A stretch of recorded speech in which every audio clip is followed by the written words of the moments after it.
Hello, this is John Miller, the creator of this podcast. Now, the rest of Everest is probably the most in-depth look at just what it takes to climb the world's highest peak. But keep in mind that it is a series. And if you're checking out the podcast for the first time, do yourself a favor, go back to episode 0 and watch everything in order. That's really the right way to enjoy it. Thanks so much.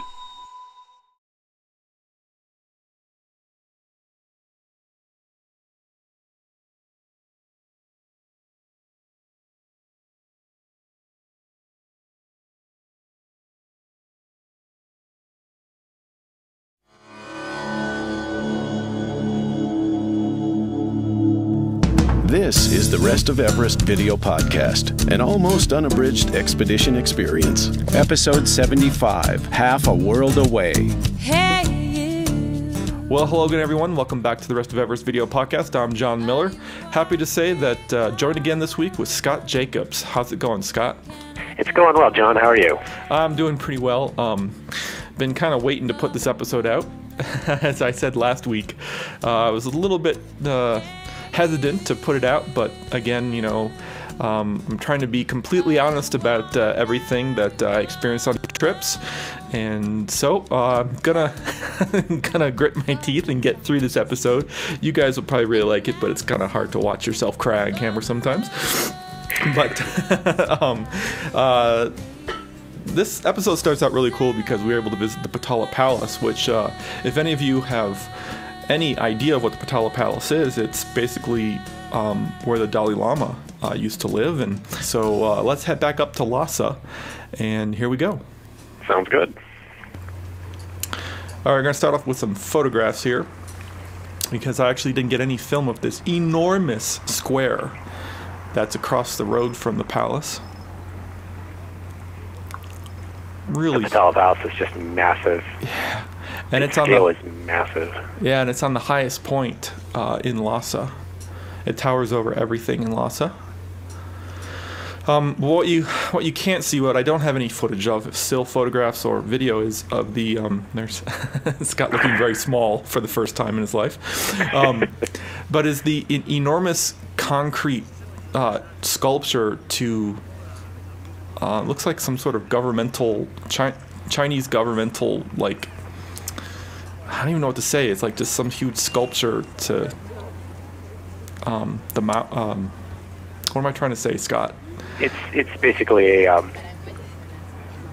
monument to the government. Thank you. It talks about China and how good it is in Tibet. So here you have the home of both the religious and political realm of Tibet. And across the street is a testament or monument to the Chinese occupation. Yeah, exactly.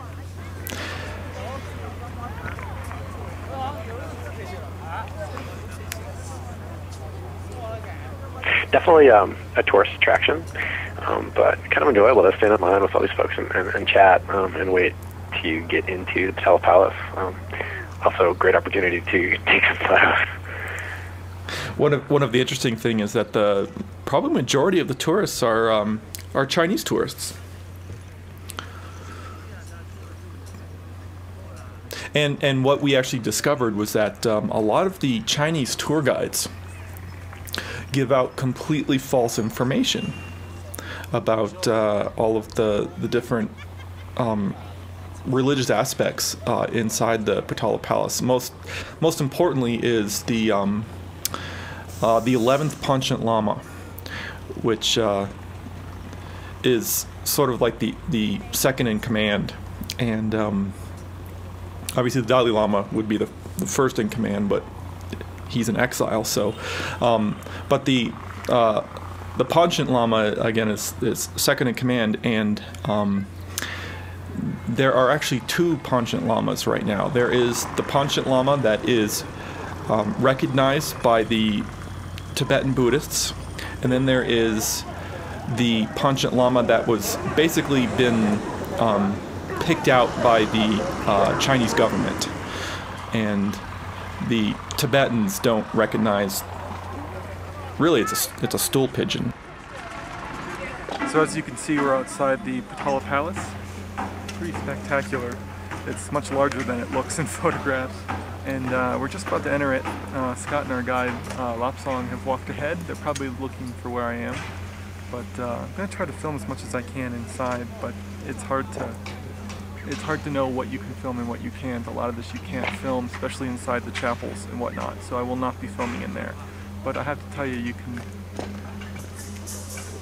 really tell how magnificent this place is, and there's just an energy about it that's very difficult to explain, so I'm very glad that I'm here. So we're gonna pack the camera up and head inside and see what we can see. You know, John, it was explained to me, of course the Panchen Lama is a religious, but more importantly political leader of the Tibetan people, and of course the Dalai Lama, for lack of better terms, gives his blessing to the Panchen Lama.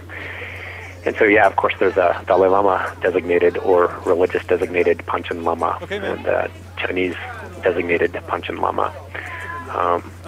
And the story goes that the religious designated Panchen Lama is missing. After he was designated, he's nowhere to be found. Yeah, that's right. So yeah, wonderful thing about the Potala Palace. Not a single elevator, which is actually really good. But remember, we're at 12,000 feet here. We're at 12,000 feet down on the street. And so 12,002 feet, 12,004 feet. You're gaining altitude every step you take, and you gotta go slow.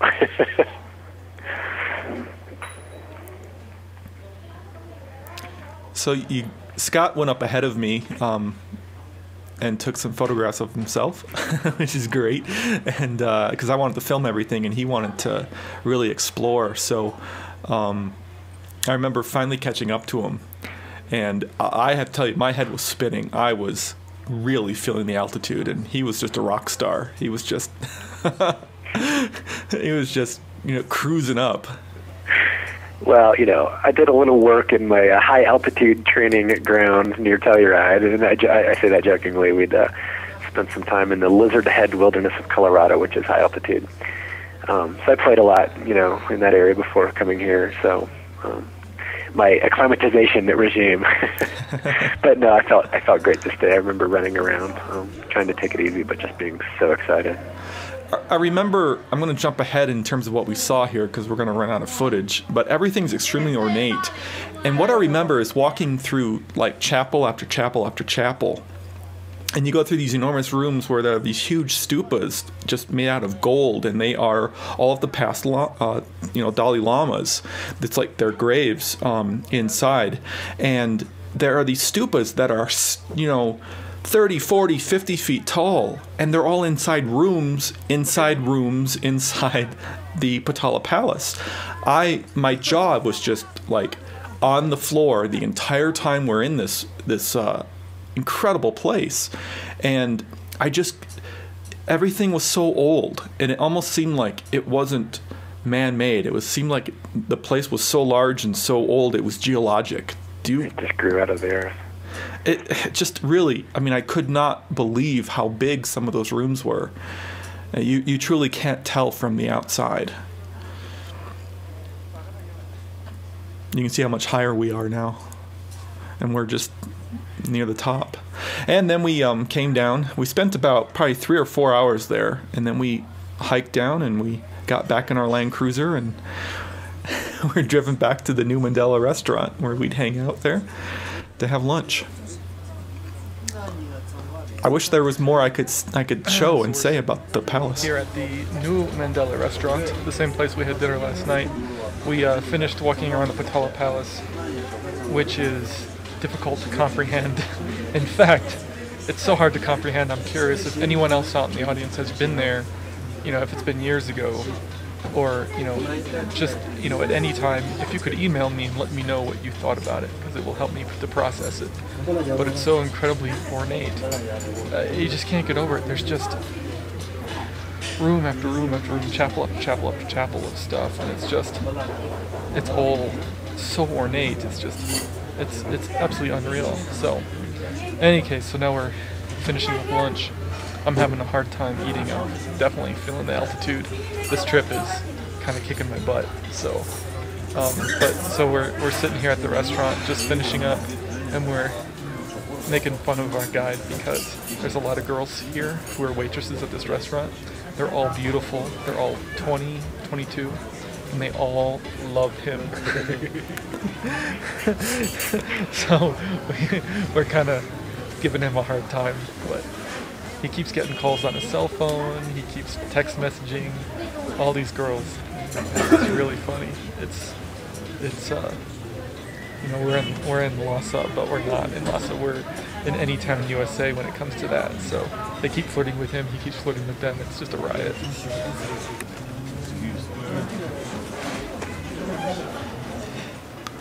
Yeah, he knew everyone there really well. It was actually about 5 minutes away from where he lives. So my resting heart rate is usually 48. What's it here? 88, consistently. So my body's working a little bit to compensate. It's 88 right now? I'm at 88 right now. And normally you're half that. Normally I'm half that. Wow. But granted, I'm having some caffeine and I just ate. So anywhere from 60 to 100 is a normal, healthy adult. Mm-hmm. You want to take mine? Yeah.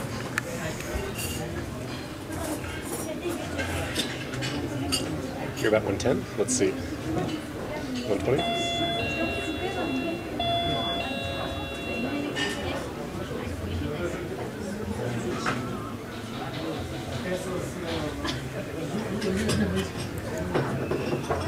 I did not feel good.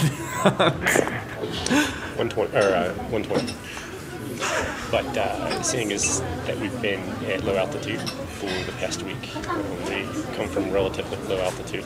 I don't see 120 as a problem. I'm just wondering what my O2 saturation is. It's probably, the way I feel, it's probably like 90. Can I see your gums? Hmm? Can I see your gums? Your fingers? Other way.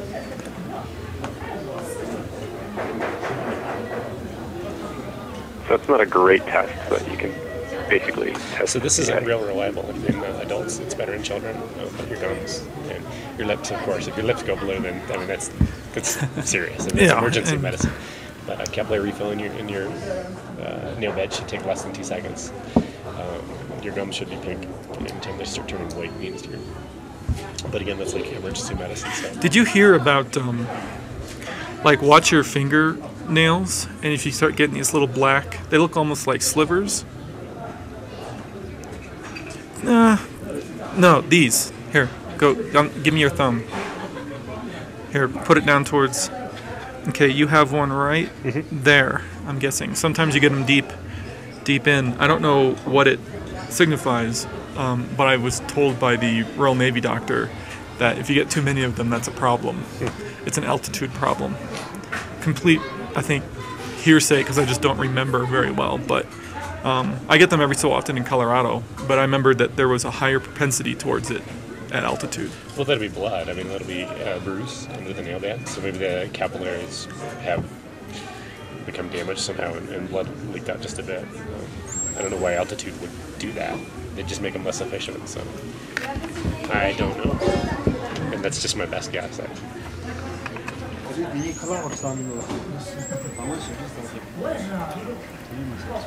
Yeah, there were little tricks and little things you could do to like monitor your body at altitude. I was very curious how I was going to react. A lot of that stuff is super reliable and some of it is not. So you know, I think we're ready to move whenever you are. looking at your fingernails, your gums are probably not super reliable, but if they get white, it just means you're not really getting a lot of oxygen to the end tissue. So you were talking about O2 sats, and 90's super low. Anytime you go below 95 is not good. Yeah, but usually you'd go on oxygen if you were in a hospital.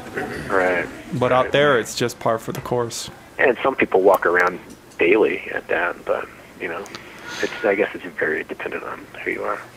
So we've had a little bit of a change in plans right now. Scott and Lapsang, our guide, and our driver have gone off to a monastery to do some more sightseeing, and I elected to stay back at the hotel. I'm kind of having a hard time with the altitude this trip, and I've been higher, I've been much higher, but You know, I kind of say it in the podcast before that altitude is the wild card, and you just never know exactly how it's going to affect you. And I don't know, for some reason, it's really, I'm struggling a little bit. Diarrhea started up last night, and I spent the night making runs to the bathroom. But, you know, that's just par for the course. I mean, what are you going to do? It's international travel, and that's not what's really...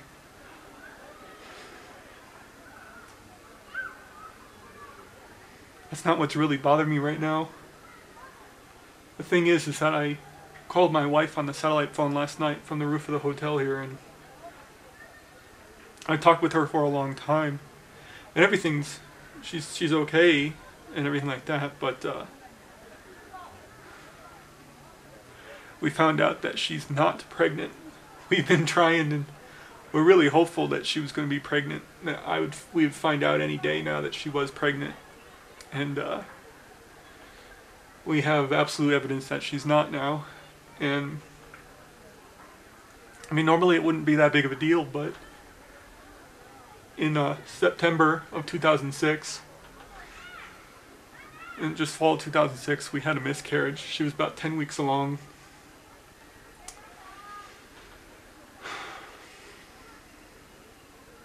And you know, you hear that you're not supposed to get excited about a pregnancy until 3 months, and this was just over 2. But you know, your heart can't help it, and you put you wrap all your future up in this pregnancy, and then when it doesn't work out, we were just crushed. We were just absolutely crushed, and it was just an awful thing to witness. You know. I don't think anything could have prepared me for what I actually saw. And so now, you know, jump forward to spring of 2007, 6 months of just being absolutely devastated. You know, we have a very strong marriage, and the two of us are really good together. And that's not the problem, but the problem was it's become very clear to me. It's become very obvious that, you know, I haven't completely gotten over the miscarriage. And so I was thinking that my trip to Tibet, where I feel this very strong sense of karma here, I have some sort of history here. I don't know what it is, I can't explain it, but I feel very much at home here. You know, I thought that I'd come out here and find out that she was pregnant, and I think all of our worries would be gone, and it would be great. But then to find out that she's not, you know, I feel like I shouldn't be devastated. We were both trying as hard as we could not to get all wrapped up, and it would have just been a you know, right off the bat pregnancy test. It would have been, you know, she was only several days late, you know, a week late, but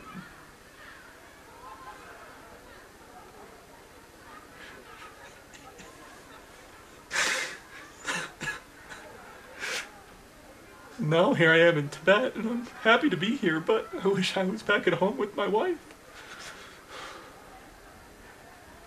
It's one of the reasons why I came out here was because in 2003, I remember being in Tingri and just feeling terrible, just feeling so low because I felt the altitude so badly there, and I was really having problems with dysentery. And you know, when you're out in these places and you're out in the countryside, out in these foreign countries, foreign to you at least,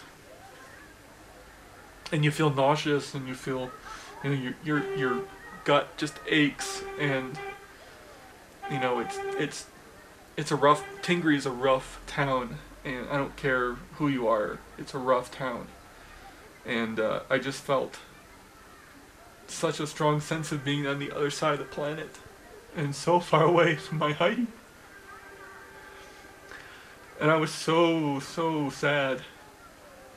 I was happy to be there, but I just missed my wife so much. And you know, in a way, it's so good, because it's times like those when everything becomes richer and you realize what you've got.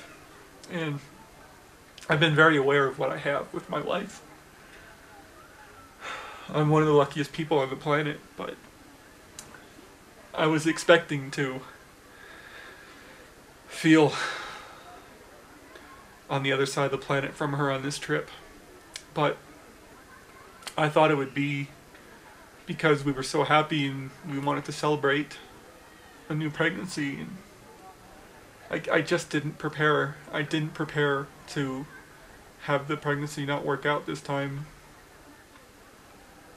and I just miss her so much. And we talked for a long time, and I was a little bit nervous of coming out on this trip. Obviously she couldn't come with me because we were hoping she was going to be pregnant, and I didn't want to take her up here hoping that she would be pregnant and lose the pregnancy from the altitude or just whatever reason.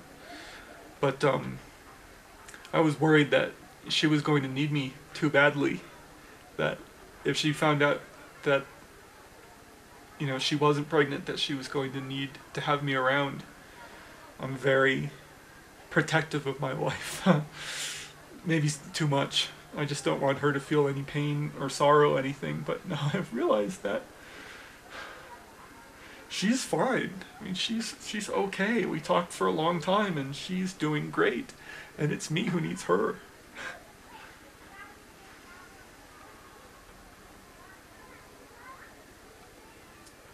So, here I am in Lhasa with this beautiful view out my window. I can see all of these probably 18,000 foot mountains surrounding the valley here.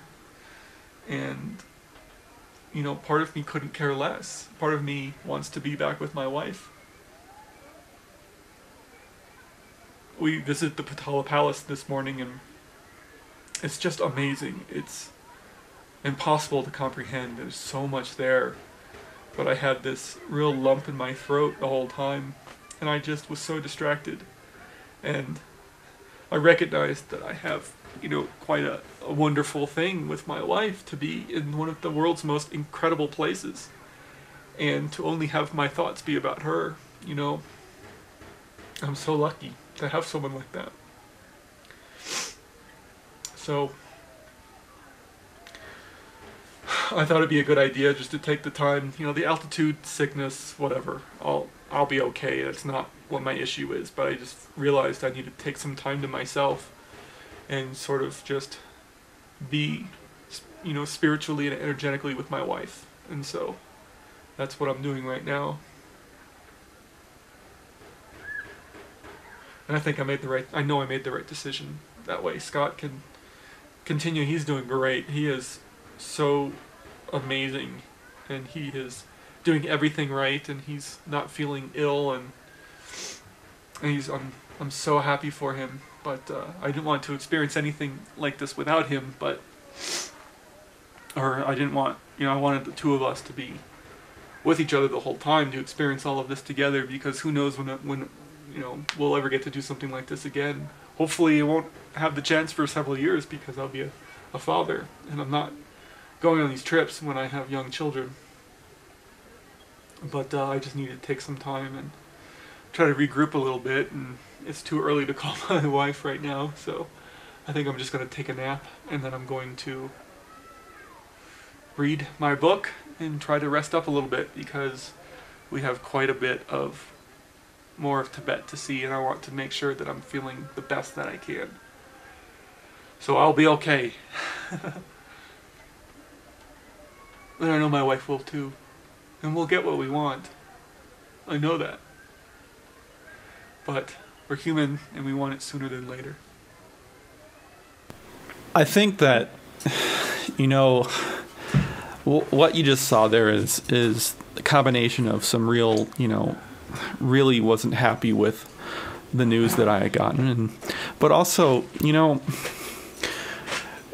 these places, and Everest Base Camp as well. That's a good example.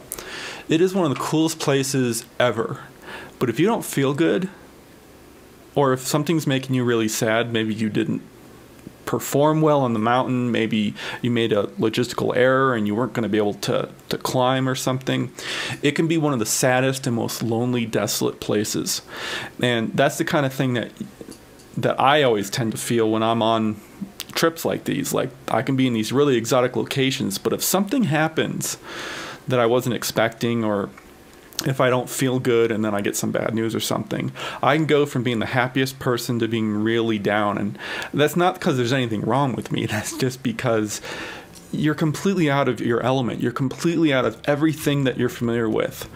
And you're completely different culture, completely different language, alphabet, everything. And it's really easy to really be deeply affected. And that's also one of the really enriching things, is that you can be so affected. Well, thanks a lot, Scott. I really appreciate you joining me. Thanks, John. It's always fun. Yeah, woohoo! It's always so much fun. Fun and emotionally charged.